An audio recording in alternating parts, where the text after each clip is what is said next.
good morning to our friends in Taiwan and elsewhere in Asia, and good evening to our colleagues on the East Coast. I'm Larry Diamond, Senior Fellow at the Hoover Institution and Chair of the Hoover Project on Taiwan in the Indo-Pacific region.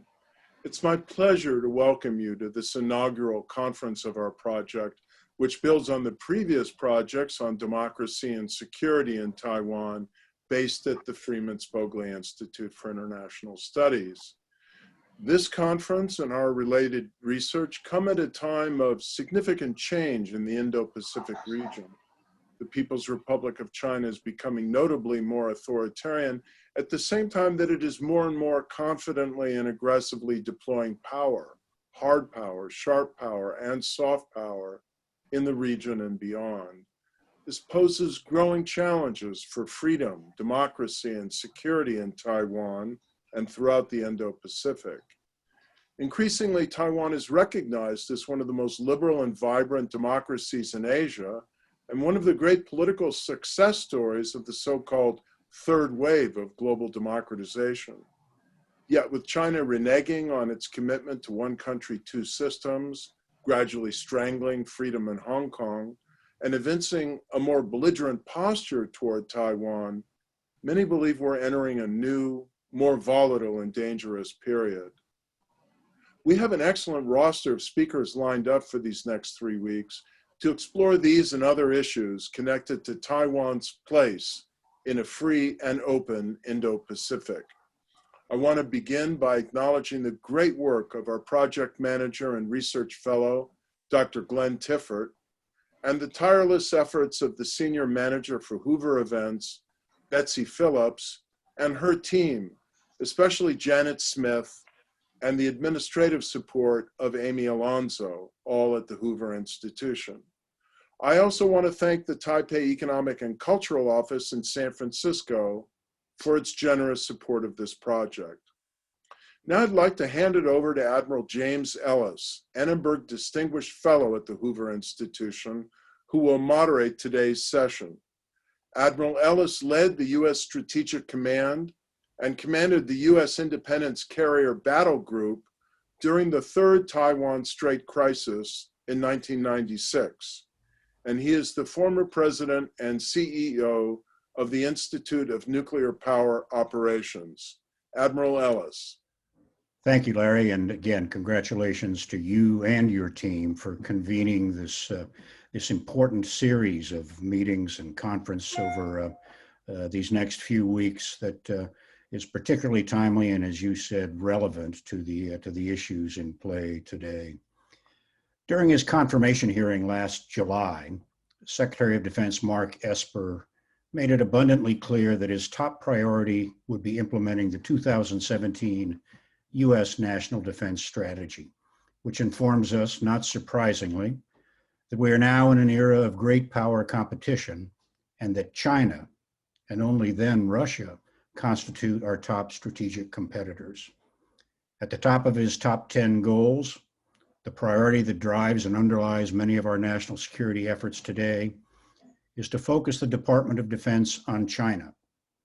He tasked the military departments and services to make China the pacing threat, his emphasis added, in all DoD schools, programs, and training. Recently, Elbridge Colby and Jim Mitre have argued that of all potential confrontations with China, a conflict over Taiwan is the key scenario for many reasons that certainly all of you understand. They believe that the U.S. defense establishment and those of our regional partners should focus on preparing their militaries for a potential Taiwan scenario above all others, because of its pivotal character and because all other regional challenges with China are lesser included cases. Adapting the U.S. military to be able to defend Taiwan will be hard, but it is necessary, they believe, in order to also enable the United States to deter China and, if necessary, help defend other allies in Asia against the People's Republic of China. As noted in the oft-quoted 2015 RAND Corporation study, Chinese military capabilities have improved dramatically relative to those of the United States over the nearly 2.5 decades since the so-called Third Taiwan Strait Crisis, which Larry has always referenced. As you recall, we responded with 2 U.S. carrier battle groups. Incidentally, the mainland Chinese, perhaps giving us more credit than we are due, are reported to still believe that the initially responding carrier group, an element of the 7th Fleet, was dispatched primarily because of the name of my flagship, USS Independence. If only we were so clever. Nevertheless, the PLA entered the 1990s so far behind the US military in so many areas that Chinese modernization had few immediate consequences. It was not until the mid-2000s that the cumulative weight of PLA modernization began to coalesce into a significant challenge to US regional primacy. But even that seminal RAND study of 5 years ago did not systematically integrate the potential contributions of partners and allies in both deterrence and conflict. The authors of that study recommended that the contribution or impact of green or third country forces should also be systematically evaluated. For example, in a Taiwan invasion scenario, partners and allies would be essential. If local forces could resist effectively and buy some time for the United States to marshal its forces, US intervention would be more effective and less costly than if US forces had to act more hastily to stave off disaster. Military elements from other third countries, such as Japan, might be able to assist with important tasks, such as submarine or especially anti-submarine warfare, even if a conflict did not initially directly threaten its own territory. With Chinese military capabilities continuing to mature, meeting this challenge will require a new focus by the United States.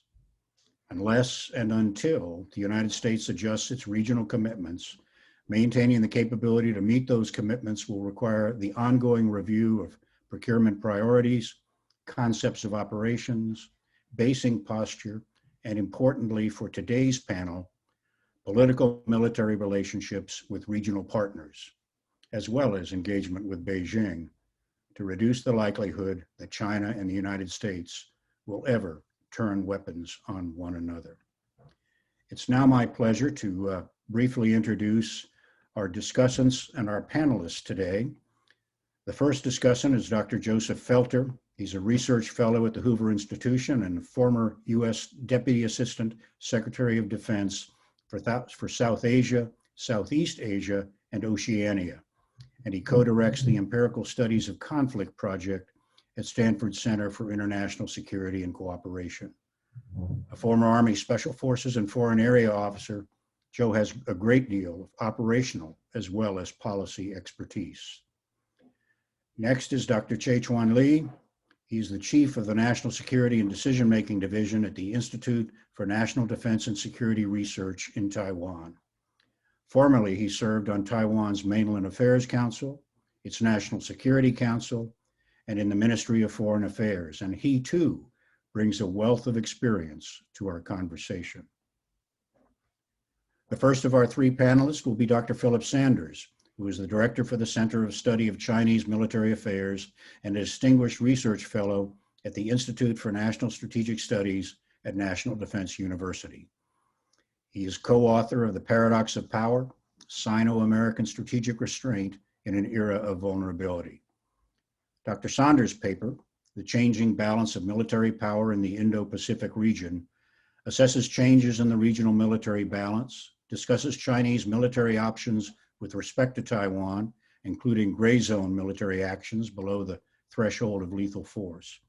He then considers China's ability to translate its improved military capabilities into desired political outcomes at an acceptable cost. Our second panelist is Mr. Tetsuo Kotani, a senior fellow at the Japan Institute of International Affairs and a professor at Mikai University. He was a visiting scholar in the Japan chair at the Center for Strategic and International Studies. His research focuses on the US-Japan alliance and maritime security. Mr. Kotani's paper reviews Indo-Pacific strategies of Quad members, Japan, the United States, Australia, and India, regional partners, ASEAN, South Korea, and Taiwan, and European partners, France, Britain, and Germany, to identify respective interests, priorities, and challenges, as well as their views on China. I thank all of our panelists and discussants for joining us here today. And without any further ado, I'd like to give the floor to Dr. Phillip Saunders. Phil? Great, thanks. I've started the video, and since Admiral Ellis gave an overview of what I'm going to talk about, I'm going to skip that part of my presentation and try to buy back some time for substance.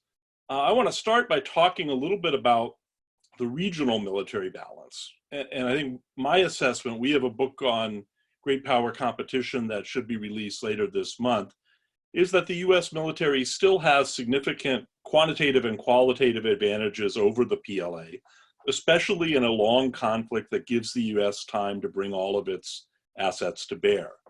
And if you walk through that, you look at PAC Fleet, which has about 50 major surface combatants, 2 or 3 aircraft carriers, approximately 30 advanced US nuclear submarines, controls 3 numbered US forces with some 2,000 fighters, has about 80,000 forward deployed ground troops, and another 100,000 deployable from the continental US as required.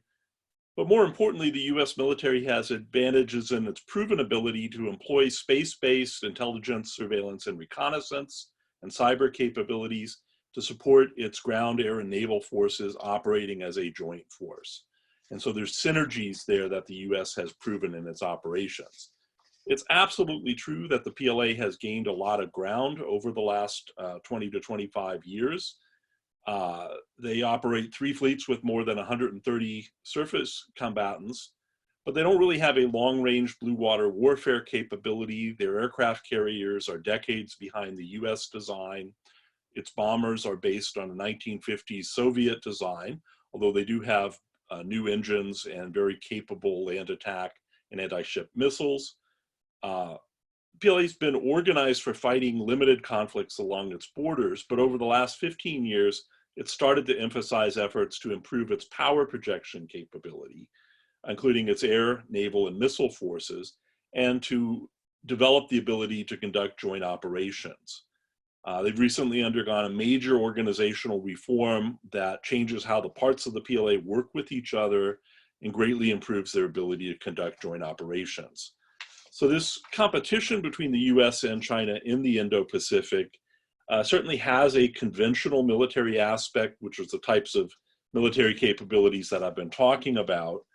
But China has a geographic advantage when it's operating from its own home territory, especially if the conflict is close to Chinese territory, where they can use ground-based missiles and aircraft to project power out over water and into the nearby space. And conversely, the US has to fight an away game. We have to deploy assets forward into China's access denial capabilities and fight close to them. And so that's a significant advantage for the PLA. So I want to, having talked about this broadly in the region, I want to turn to the cross-strait balance. And if I can have the first slide, I'm going to walk through some comparisons with the PRC and Taiwan's military. Okay, so this looks at the PLA forces that are deployed in the eastern and southern theaters, and it compares them to Taiwan's military forces. And what you see there is a huge quantitative advantage for the PLA. Even if we're just looking at the parts that are closest to Taiwan, you see that in forces, you see it in tanks and artillery, you see it in the Navy, you see it in fighter aircraft, bomber aircraft, transport aircraft. And the first numbers are those that are in those theaters, but for the aircraft in particular, they have the ability to keep reinforcing from outside, from other theater commands and move those forces forward. So what's here pretty quickly is that there's a significant quantitative advantage. The other thing that's changed over the last 20 years is Taiwan used to have a qualitative advantage by using advanced Western aircraft and Navy and missiles and missile defenses. The PLA has made up a lot of that qualitative ground. So now I think it's fair to say it's at least on a par in qualitative terms and has a significant quantitative advantage. But just looking at the raw numbers doesn't necessarily tell you how the PLA would try to use that force and what it might look like. So let me go to the next slide, and I'm going to walk through a couple of the conventional military options that the PRC has. So one of those options is to try to do a blockade, to cut off all air and maritime traffic to Taiwan. If the PLA were to try this, it would be a combined effects blockade. They would use both kinetic, air, naval, and missile actions, but likely also include electronic warfare, cyber, and information operations as part of these blockade efforts. And it's not just interdicting ships that are coming there, likely would involve attacks on port and air facilities to really try to isolate Taiwan. So that would involve also deploying PLA air and maritime forces, not just around Taiwan, but probably further out into the South China Sea, East China Sea, and Philippine Sea. Might involve seizure of Taiwan's outlying islands, and it would leverage those anti-access area denial capabilities that I mentioned to both support and defend its blockade activities. So if you think about this as an option, it's short of a full-scale invasion, so the costs and risks are not as high. It's certainly a resolute act to coerce Taiwan, but it's somewhere short of invasion. But if you think about it from a political point of view, it takes time for an air and naval blockade to be set up and really to begin to bite. That's weeks and probably months. There's a significant international backlash and reaction, and that time gives outsized powers the time to mobilize forces and get there. And moreover, it's unlikely necessarily to result in Taiwan capitulating, in particular if outside powers intervene.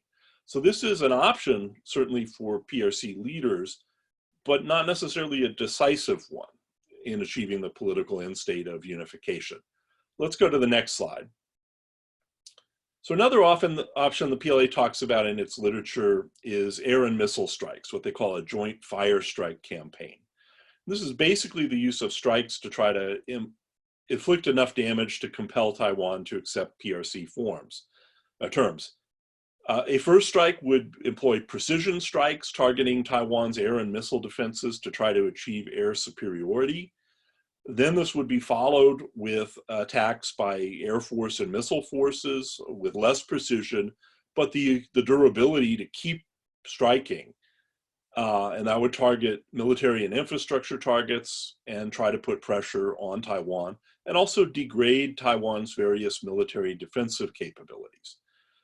So the pros of this is the PRC has the advantage and probably can execute this campaign pretty well.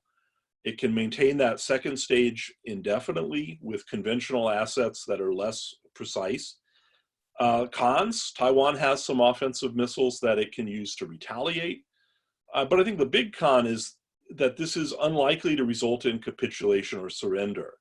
The previous historical examples of trying to use airstrikes, air bombing, to achieve decisive results show that typically the public rallies to the government and is able to endure considerable punishment.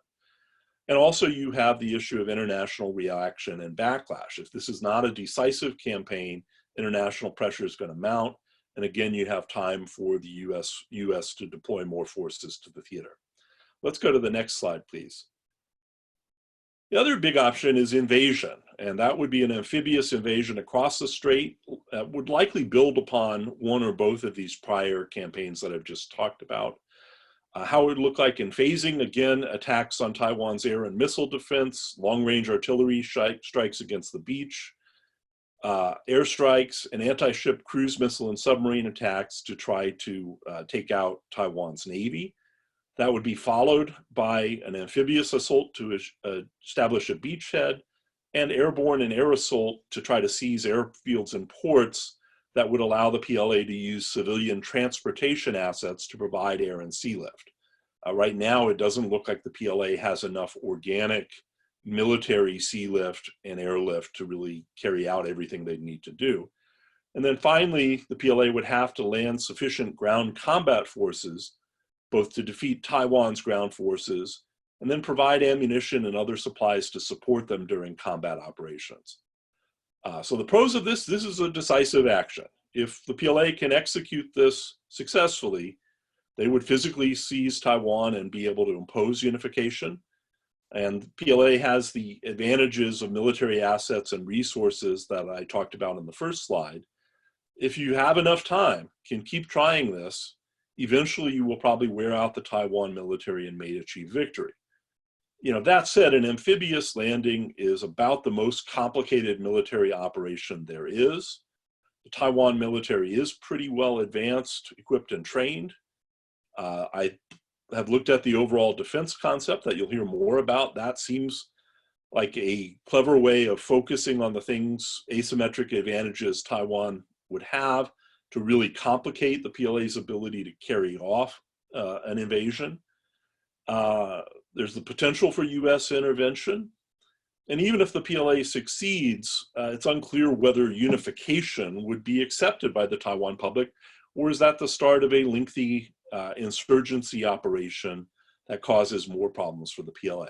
So at the end of the day, this is a very costly and pretty risky option to try to pull off. Okay, let me go to, let's leave that slide up there. I want to talk a little bit about that. What you see with all three of these is they have considerable costs and risks in trying to execute these as military operations. But at the end of the day, the PLA does have significant military advantages over Taiwan. Given enough time, it can grind Taiwan down. So then the question is, well, what if the United States decides to intervene? That is something the PLA has expected since the 1995-96 crisis. They've invested in an array of anti-access area denial capabilities designed to raise the costs and risks of US forces operating near China with the goal of deterring or defeating US intervention. That's advanced diesel submarines, that's advanced surface-to-air missiles, it's anti-ship cruise missiles, and anti-ship ballistic missiles designed to target US carriers. That's anti-satellite weapons, it's advanced cyber offensive capabilities. And all of this raises the costs and risks for US forces intervening. Admiral Ellis mentioned the RAND study, which tracked, did a net assessment of PRC and US capabilities and found that US advantages were eroding in many of these areas.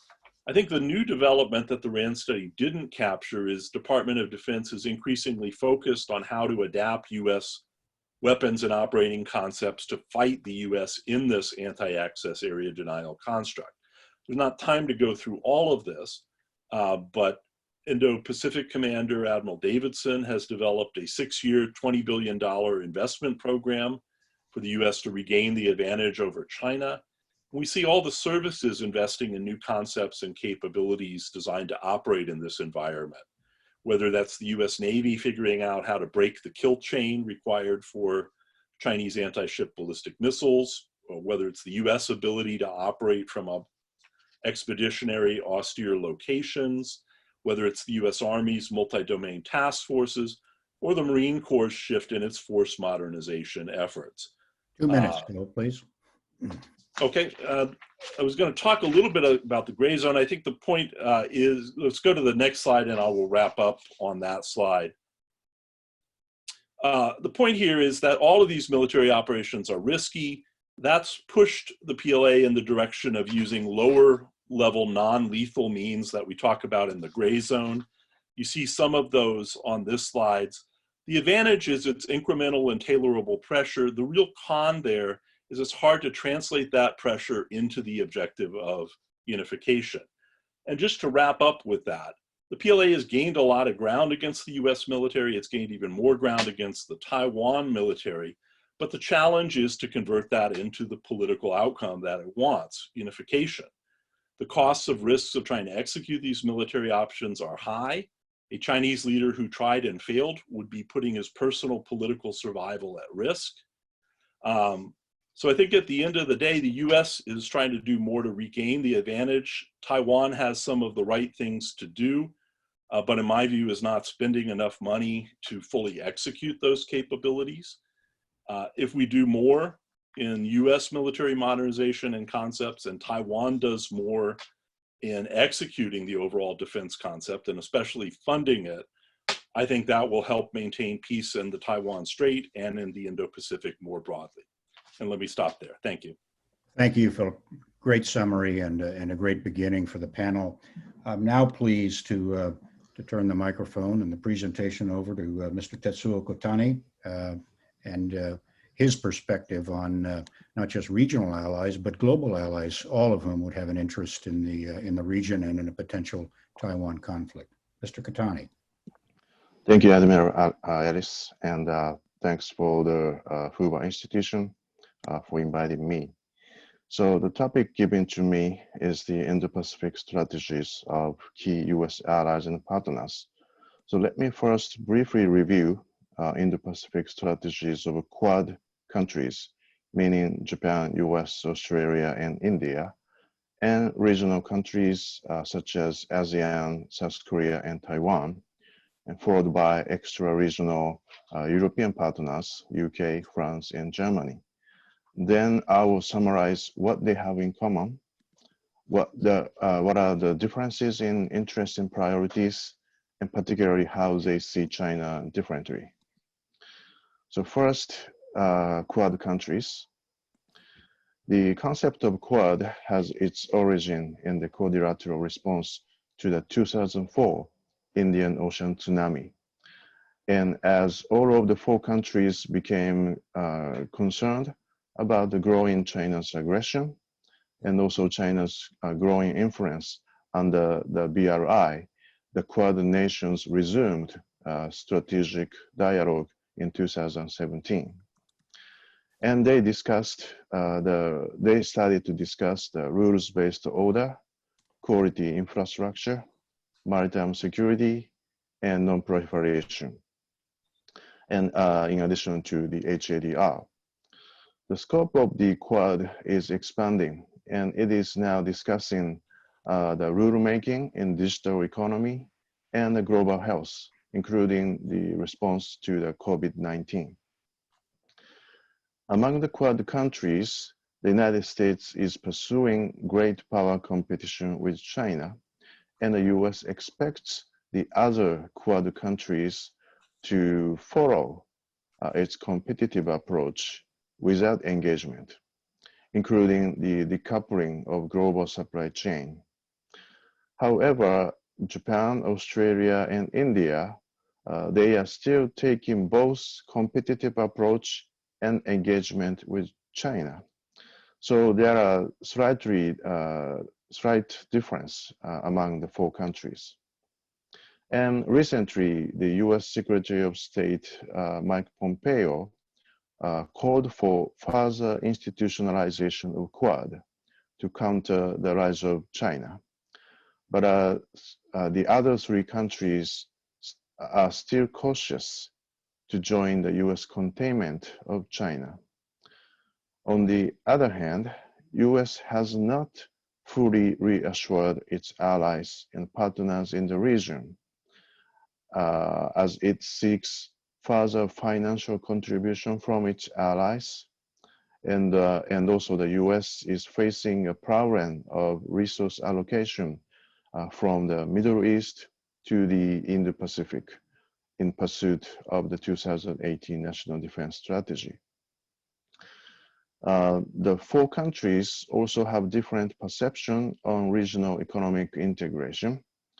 The US has withdrawn from the TPP, and India is withdrawing from the RCEP negotiation, while Japan and Australia, they see the multilateral economic integration as critical policy for their economic policy. Now let's look at the other regional partners.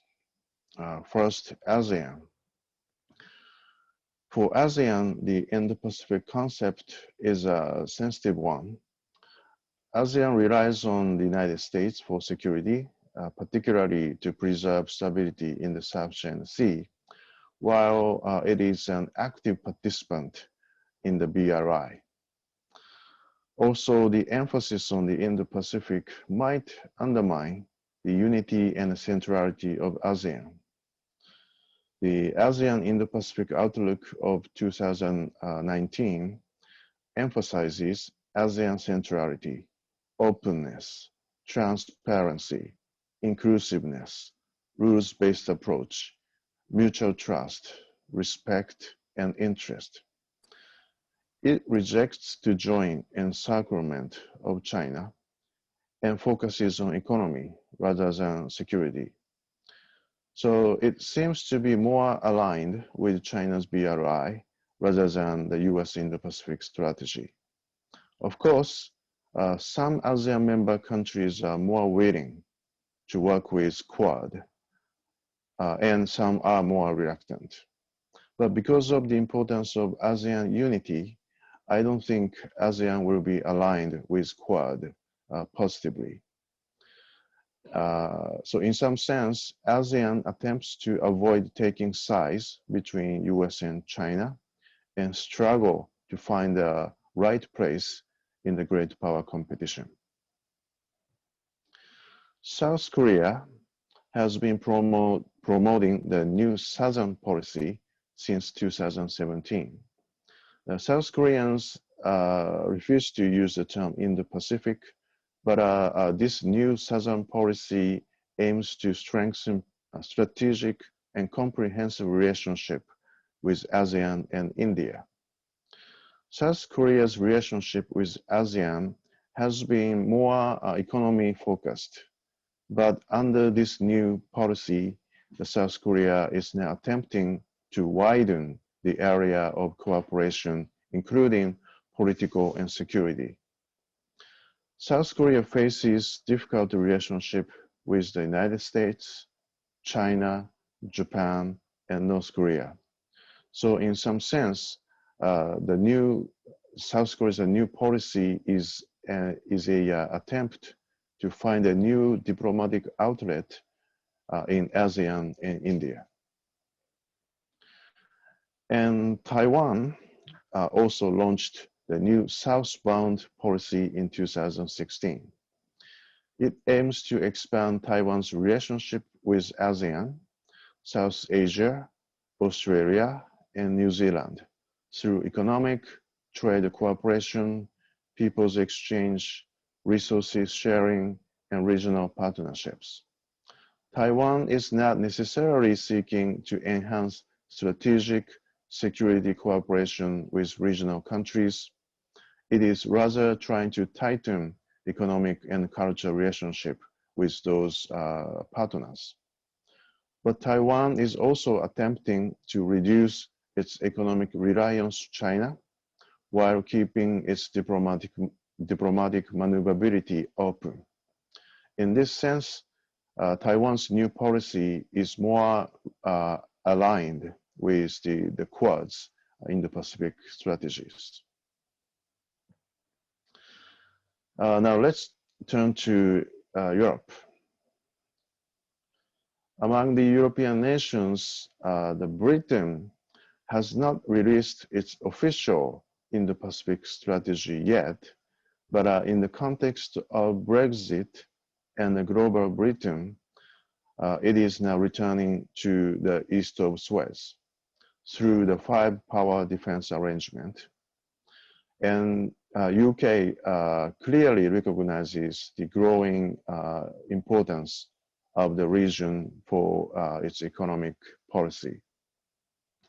And after 2018, Britain stepped up its security engagement in the region through the combined exercises and training with Japan and the United States.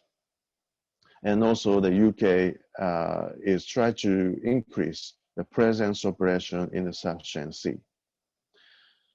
And the recent conclusion of Japan-UK economic partnerships and a possible UK's participation in the TPP-11 would make the Indo-Pacific more important for Britain.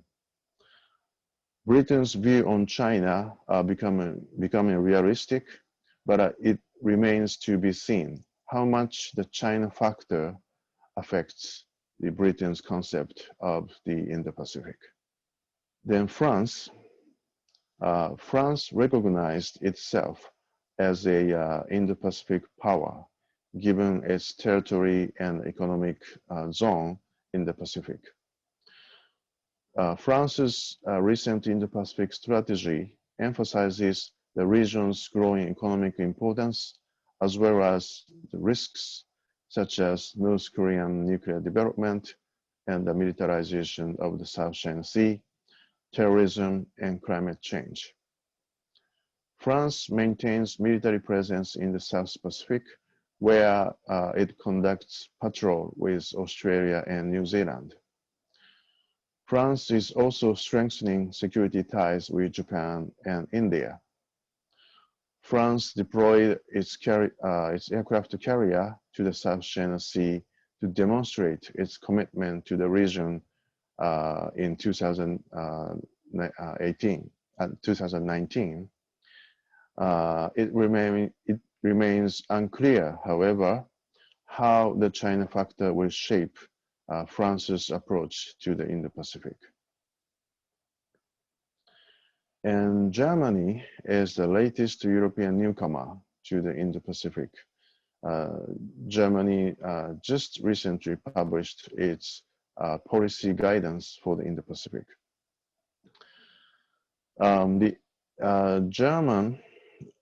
Germany has a wide variety of interests in this region, such as peace and security, partnerships, freedom of choice regarding membership of economic and security architecture, freedom of navigation, free trade, digital economy, environmental conservation, and fact-based information.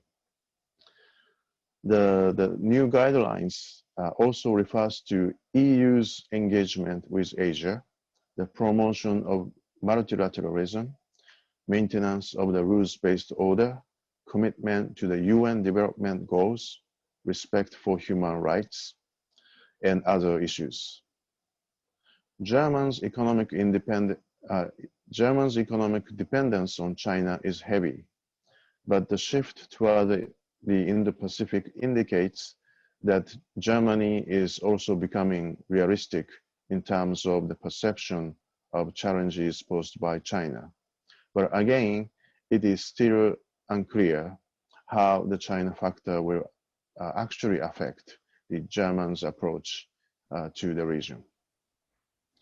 So in conclusion, US allies and friends all share interest in the maintenance of rules-based order, freedom of navigation, and the promotion of physical and digital connectivity in the Indo-Pacific.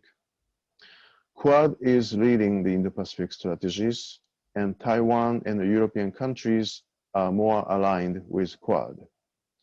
When ASEAN and South Korea will maintain certain distance from the Quad and seek third ways or right places in the US-China great power competition.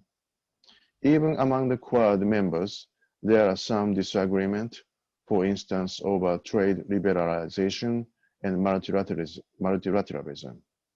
More importantly, US and other three Quad members have different perception of engagement with China. I think the United States needs to implement its Indo-Pacific strategy in a way that the other countries in the region can accept, while encouraging those countries to play a greater role in upholding the rules-based order to meet the challenges posed by China. That's all I have. Thank you very much. Thank you. That's excellent and a great reminder that security and defense cooperation in the Indo-Pacific is of interest, critical interest to far more nations than those that simply reside there. So thanks very much. I'd now like to move to the first of our two discussants, and that would be Dr. Joe Felter. And great. Well, thanks, Admiral Ellis. And thanks, Larry, Glenn, for organizing and hosting. It's a real privilege to be part of this great event. So I'm going to spend just a few minutes on the first of the two papers after coordinating with Glenn, the changing balance of military power in the Indo-Pacific region, and then Tetsuo Kotani's Indo-Pacific Strategies, the perspective of key allies and partners. And I was going to provide some summary, but given the time, I'm going to try to just go over that very briefly. But I will provide just a quick summary, beginning with the first paper, the U.S.-China regional military balance. So again, I thought the authors did a great job with a clear assessment of the military balance. Talking Indo-PACOM assets, but also importantly, including the space and cyber assets among others, which is really going to be obviously a key factor in any future conflicts. You had 4 parts. The next part going to the military balance and cross-strait relations. I think you described a few of the PLA's military options. The blockade, coordinated missile and airstrikes, and their plans for a full-fledged invasion of the island. This is really parts that are developed well in the paper, but I think it was even better in your presentation. So you may even want to add some of your presentation comments into the paper, but great job with this section. Then you go into the U.S. factor in cross-strait security, emphasizing how China has this home field advantage and that the United States, we're going to have to deploy forces from very far away. And you emphasize that while China's not close to catching up outright to the U.S. military, as far as its capabilities, but it doesn't need parity to frustrate U.S. intervention. And I think that's a key point you emphasize in the paper. And also, I thought it was important that you emphasized how the Department of Defense is increasingly focused on adapting U.S. weapons and operating concepts to fight the PLA. I just interviewed Michelle Flournoy last week, who's, won't get political, but we may be seeing more of her in the Defense Department. But she emphasized that it's not the technology and not the weapon systems, but a real emphasis on how this technology enables us to have new operational concepts and capabilities. So I think you emphasize this here. Talked about the kill chain, maybe a nod to Christian Bro's new book, which is really presents this very well. Then into the gray zone. I think this was one of your bottom line comments you made in this section, and I'm just gonna, you said that it's not straightforward for the PLA whether it can convert its growing military power advantage into political outcomes it seeks with Taiwan, and I think that was a very powerful statement in this section. Moving past the conclusion, looking at commentary, I thought the most compelling point you made up front was that the regional military balance in terms of relative U.S. and Chinese capabilities is important, but the real U.S. strategic center of gravity is the political military relationships that underpin U.S. alliances in the forward deployed military presence they support. I think this is really critical. It's consistent with our national defense strategy, our line of effort too, really the U.S. comparative advantage. We have 5 treaty allies in the region. Who does China have? Maybe North Korea. And the other democracies in the region, they care. You think about the Quad countries and beyond. And this cooperation is on the rise. We had a ministerial level Quad just last week in Tokyo, and we'll cover that more in the next paper. But when you look at balance in the region, the U.S. is an important factor, but if you look at the U.S. with her partners and allies, it's a whole different calculation. So I used to teach international relations. I know as realists, you're supposed to be skeptical of the durability of alliances. But I think we really need to strive, to leverage that comparative advantage to help Taiwan defend itself, to support the Taiwan Relations Act, but really leverage the alliances that really provide us, I think, significant opportunities. Opportunities that the CCP will never be able to compete effectively or close the gap as far as our ability to work with allies and partners. Jim, I guess I'll just move on to the next paper, and I'm looking just a few minutes, so I'll have to hurry up here. Yeah. Second paper, Indo-Pacific Strategies, Perspectives of Key U.S. Allies and Partners. I'm just going to go up front what I thought was a major contribution in this paper, and that's that it provides different perspectives of even, or it acknowledges that even our closest allies have different perspectives on the Indo-Pacific strategy. And I've been in defense roles, policy roles, and I'll admit, the United States doesn't always appreciate the differences in perspective among our allies and partners. We tend to kind of sometimes be a little bit tone deaf, and there's really no quicker way to alienate even our closest allies than to tell them what their interests are versus to seek to understand them. And I think that you made this point very well, and I thought there's a really strong point in the paper. I'm going to skip the summary, but you go through, actually, I'm just going to hit a great discussion of Japan's strategy. And I think there's a sense in the United States that we came up with this Indo-Pacific strategy, the free and open Indo-Pacific. But you mentioned Abe's role in the free and Indo-Pacific strategy, going back to his first stint as prime minister back in, when he gave his confluence of the 2 Cs to the parliament back in 2007. he talked about the democratic security diamond back then, which kind of looking at the Quad. So again, I think this is a great nod to the very, very significant, important role that Japan has had strategically in articulating this Indo-Pacific strategy from very early days. And I'll just make a few comments on this at the end, and I know I'm running over here, Jim. Let's see. So a great discussion of Australia entering the Quad. And let me just go back to some comments. Again, a great discussion based on different countries' perspectives. Great reminder of Japan's leadership potential. I think to have some criticism, I think you're a little hard on the United States and how we interpret our national security strategy and national defense strategy. We have not given up on engagement. We intend to cooperate wherever we can with China. And I think we certainly recognize that some of these transnational issues and other issues like climate, pandemic, terrorism, we're going to have to cooperate with China. And I think the paper was a little bit dismissive of U.S. interest in cooperating. And certainly we may see a new perspective if and when there's a new national defense strategy published, national security strategy. And again, importantly, the U.S., I think you implied the U.S. is asking countries to choose, and we don't. We ask countries to choose their own sovereignty.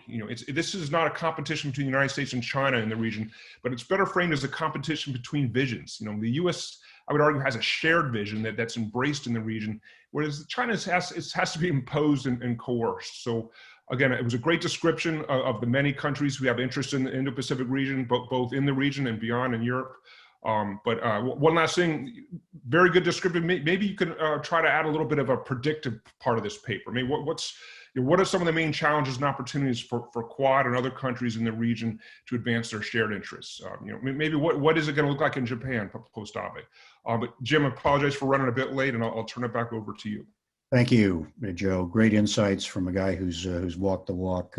Dr. Che-chuan Lee, your comments on the papers or those that you choose to focus on, please. Thank you, Admiral. And first of all, I'd like to express my gratitude to have the opportunity to be here today. And I have one question for Dr. Saunders. In your paper, I like it very much. You mentioned the PLA have developed A2AD capabilities pretty well, and it is now using a lot of gray zone operation or activity in the area of Taiwan Strait.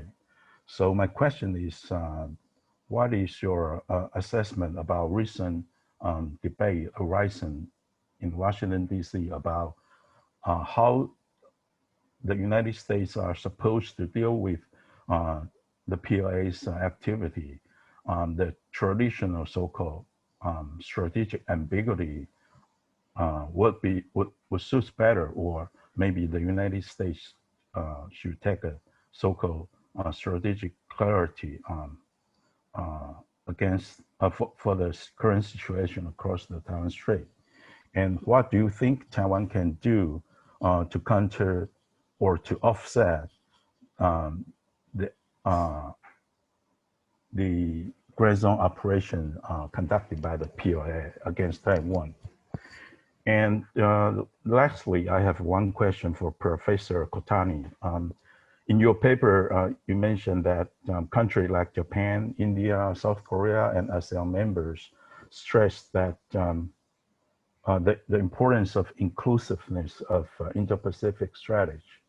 But in late July and recently, the United States emphasized the importance to formulate a coalition from democratic country to deter or to change the CCP regime. And I'd like to know your assessment about the two phenomena. Do you think the proposal of establishing an Asian NATO compatible to the main theme of the Indo-Pacific strategy, I mean, inclusiveness? Or do you think it is possible that an anti-China coalition can coexist with the Indo-Pacific strategy? Thank you. I'll stop here. Thank you very much. Great answer. Phil, he tossed a couple your way. One of them dealt on the strategic ambiguity piece, and the other was on gray zone operations. Would you care to comment on those? Sure, and the gray zone piece is a hard one. because there's kind of two senses in which it's gray zone. One is it's avoiding lethal force, and the other is it's exploiting ambiguity in U.S. commitments. What I think Taiwan can do on its own is maybe be a little less predictable in how it responds to PLA gray zone operations. So if they come over the center line, one way you can respond is to launch fighters and go up and take a look and intercept them. That's very predictable, and that gives the PLA the ability to dictate your response and how much you spend on doing this. This is the same problem that the Japanese Air Self-Defense Force has faced with Russian and Chinese intrusions. But one thing you could do is sometimes you track them with surface-to-air missiles, and that's your response. And you communicate with the planes and say you're being tracked by surface-to-air missiles. Sometimes you send up 2 fighters to intercept. Sometimes maybe you overreact and send up a lot more planes than they were expecting.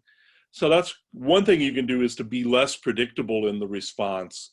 And that then becomes an element which maybe deters some of this activity. Yes, there is a debate about strategic ambiguity. I'm not one who sees the U.S. as needing to change policy on that. There's 2 reasons for that. The reason why the policy is what it is so that Taiwan doesn't take the U.S. for granted and either do provocative things which might lead to a conflict, or neglect its own defense. That is the so-called free rider problem. And so I think that is a downside of clarifying U.S. commitments. And then I would also say the PLA has been factoring the United States in since 1996. They received the message that the U.S. might intervene, and they've been building forces and planning to prepare for that. So I think they are very attuned to the possibility that the United States would intervene. And I'm not sure that necessarily clarifying that commitment would change that very much. To some degree, the risk of the possibility of U.S. intervention is already a significant deterrent for the PLA. Thanks, Phil. Mr. Kotani, Dr. Lee asked you to address the tensions between military alliances or relationships or partnerships or coalitions, acknowledging that those are not at all the same thing, and the economic reliance that exists in the region, but indeed throughout the world in the relationship with China.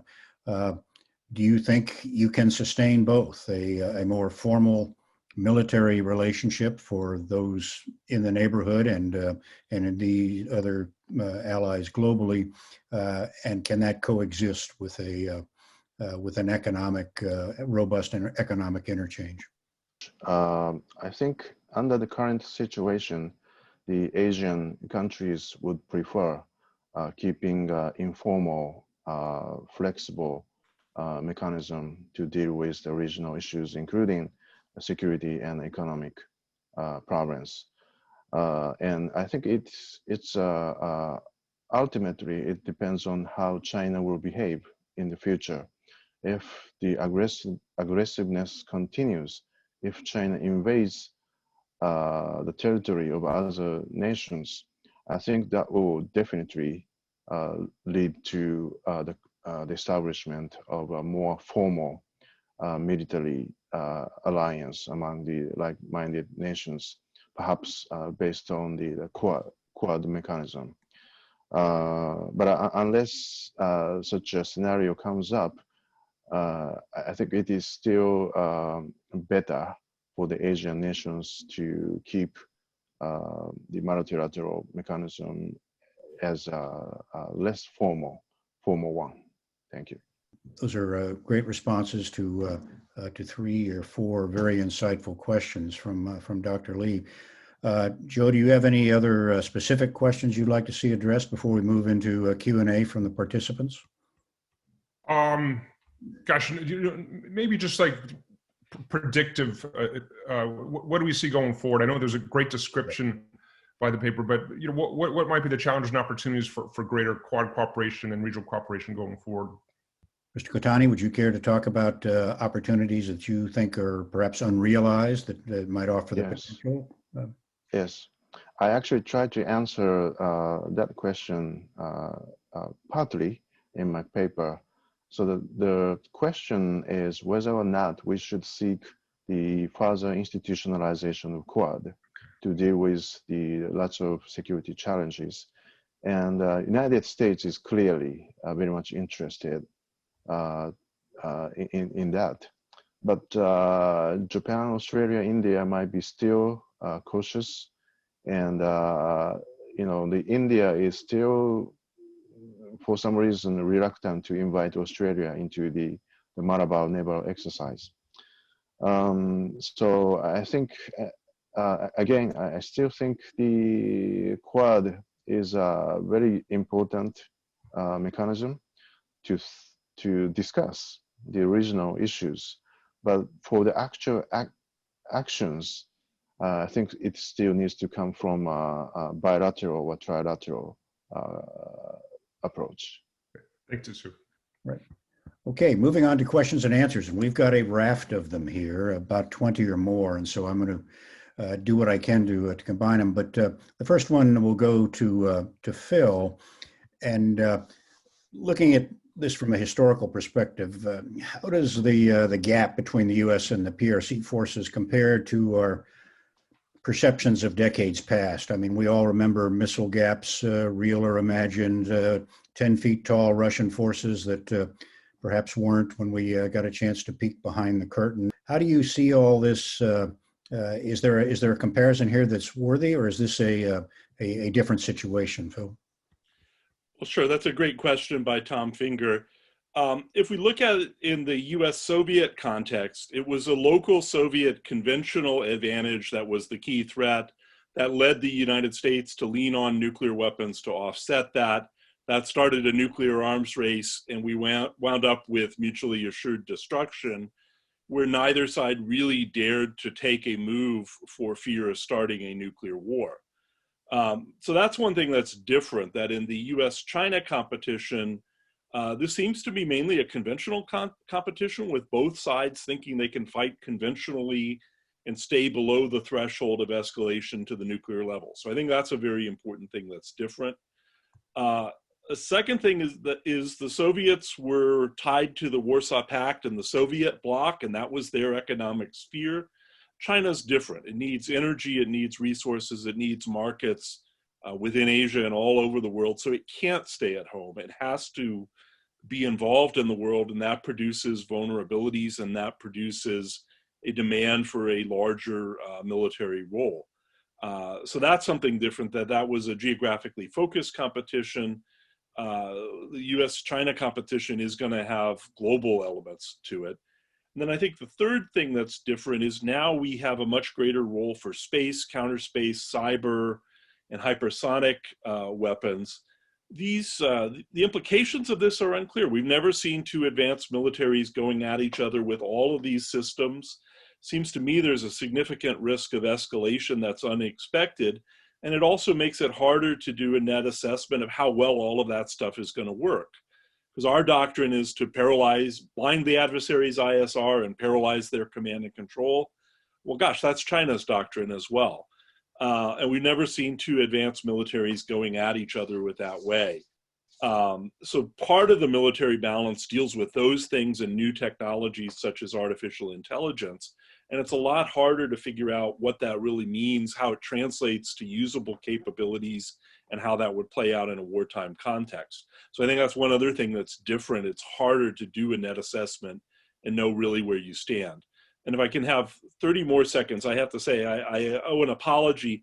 My paper and presentation was co-authored with Major Kevin McGinnis, late of the Air Force Academy. And I had that on my first slide, and it's on the paper, but you don't have the paper, and I didn't show the first slide. So I have to make sure I give Major McGinnis full credit for his hard work on this paper as well.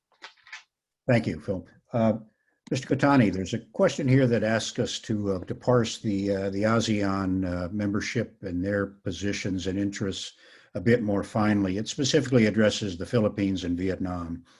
To what extent are their interests aligned, or is the only commonality their shared confrontation with China? Can you talk a little bit more detail inside the ASEAN relationship? So for the Philippines, I think the Philippines share the basic interest with Japan, US, and other regional countries.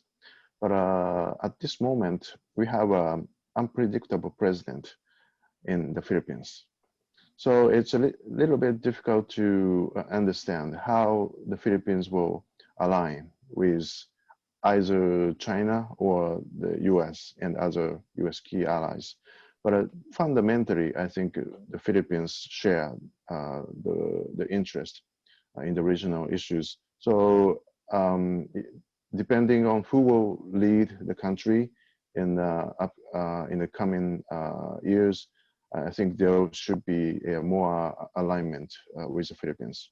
And for Vietnam, I think definitely Vietnam shares the same concern and interest with the US and its key allies. But because of the different regimes, it's still a little bit sensitive to promote the security cooperation. But I think it's a question of time. And as other ASEAN member countries become more willing to work with the US and other key partners, then I think definitely we can further strengthen the ties with Vietnam. Mario Chima references a paper that many of us have read in 2010, an opinion piece called Not So Dire Straits in Foreign Affairs, advocated for the Finlandization of Taiwan in a sense as a way to enhance US security while maintaining de facto independence. And in this scenario, as you recall, Taiwan would pledge neutrality, non-alignment with the US and others, while the PRC would pledge to respect Taiwan's de facto autonomy. So is that a realistic prospect in this day and age, or are we beyond that, given the provocations and the disparity that Phil Saunders talked about in military strength?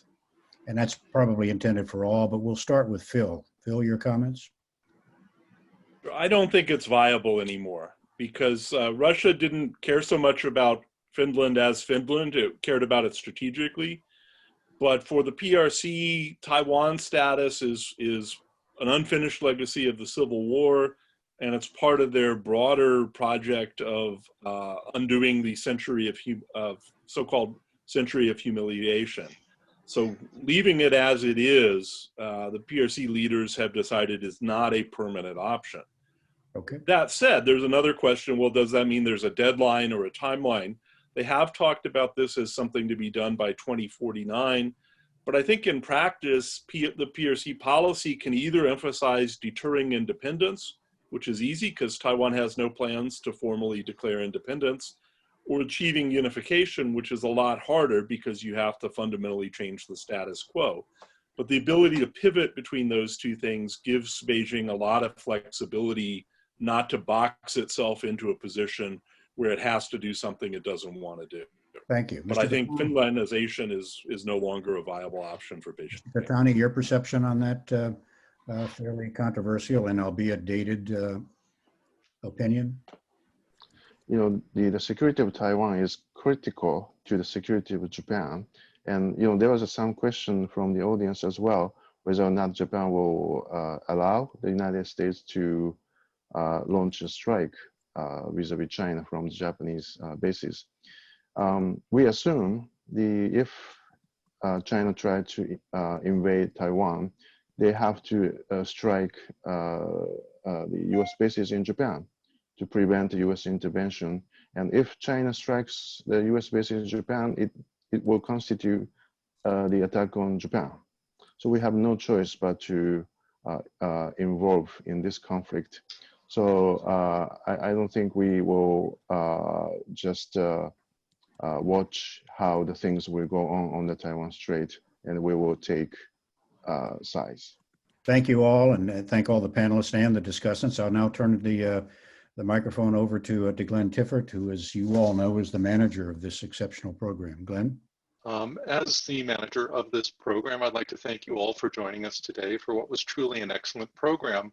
We hope that you'll be able to attend the remaining sessions in this conference, which will meet every Monday and Thursday, or if you're in Asia and Oceania, that's Tuesday and Friday at the same time for the next 3 weeks.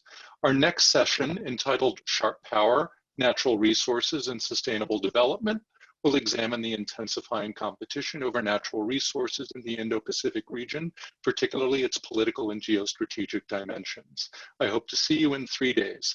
Thank you very much.